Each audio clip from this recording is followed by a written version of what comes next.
Hello guys, അപ്പോൾ എല്ലാവർക്കും സുഖമല്ലേ? അപ്പോൾ ഇന്നൊരു ബർത്ത്ഡേ ഗെറ്റ് റെഡി വിത്ത് വേണം. അപ്പോൾ നമുക്ക് ഇവിടെ നിന്ന് റെഡി ആയാലോ? അപ്പോൾ എന്നിട്ട് സിമ്പിളിൻ്റെ മോയ്സ്ചറൈസറാണ് എടുക്കുന്നത്. ഒന്ന് ഫേസ് ആയിട്ട് അപ്ലൈ ചെയ്ത് കൊടുക്കുന്നുണ്ട്. അത് കഴിഞ്ഞ് എടുക്കുന്ന എൻവൈബയുടെ കാജലാണ് കേട്ടോ.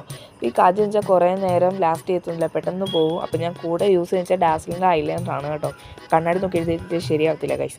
അത് കഴിഞ്ഞിട്ട് കണ്ണെഴുതാൻ വന്നപ്പോഴാണ് ഞാൻ ഈ ഐ ഷാഡോ പാലറ്റിന് കാര്യം ഓർത്തത്. അപ്പോൾ ഞാൻ എടുത്തു, പിന്നെ കുറച്ചൊക്കെ ഇട്ടു. ഒരു ലൈറ്റ് പിങ്ക് കളറാണ് കേട്ടോ ഞാൻ ഇട്ടിരിക്കുന്നത്.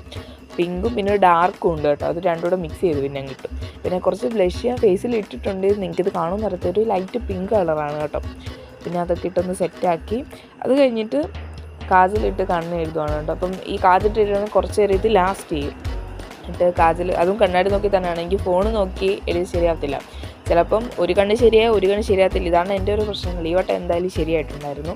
അത് കഴിഞ്ഞിട്ട് വിഷ്കെയറിൻ്റെ ലിബാമാണ്, അടിപൊളി ലിബാമാണ് ഗൈസ്, അതാണ് യൂസ് ചെയ്യുന്നത്. അത് കഴിഞ്ഞിട്ട് ഡാസ്ലറിൻ്റെ ഒരു ബ്രൗൺ കളർ ലിപ് ലൈനറാണ് അതിട്ടു. പിന്നെ നമ്മൾ ഹെയറിലോട്ട് കിടക്കുകയാണെങ്കിൽ വലിയ ഹെയർ സ്റ്റൈലൊന്നുമില്ല, നോർമലി കെട്ടുന്ന പോലെയാണ് ഞാൻ സെൻറ്റർ പാർഷൻ എടുത്തങ്ങ് കെട്ടിയത്. അപ്പം പിന്നെ അത് കഴിഞ്ഞിട്ടാണെങ്കിൽ നമ്മൾ കമ്മലിടുന്നൊരു കൺഫ്യൂഷൻ, ഇതിടണോ എന്ന്. പിന്നെ കുറേ നേരം വെച്ച് ഒരു മിനിമൽ ലുക്ക് കിട്ടട്ടെ എന്ന് വിചാരിച്ച് ആദ്യം കണ്ടതങ്ങ് ഇട്ടു. അപ്പം ഇതാണ് ഗൈസിൻ്റെ ലുക്ക്. ഇഷ്ടപ്പെട്ട ഫോളോ ചെയ്യാനും നമ്മുടെ ചാനൽ സബ്സ്ക്രൈബ് ചെയ്യാനും മറക്കരുത്. അത്രയ്ക്കുള്ള ഗൈസ്, ബൈ.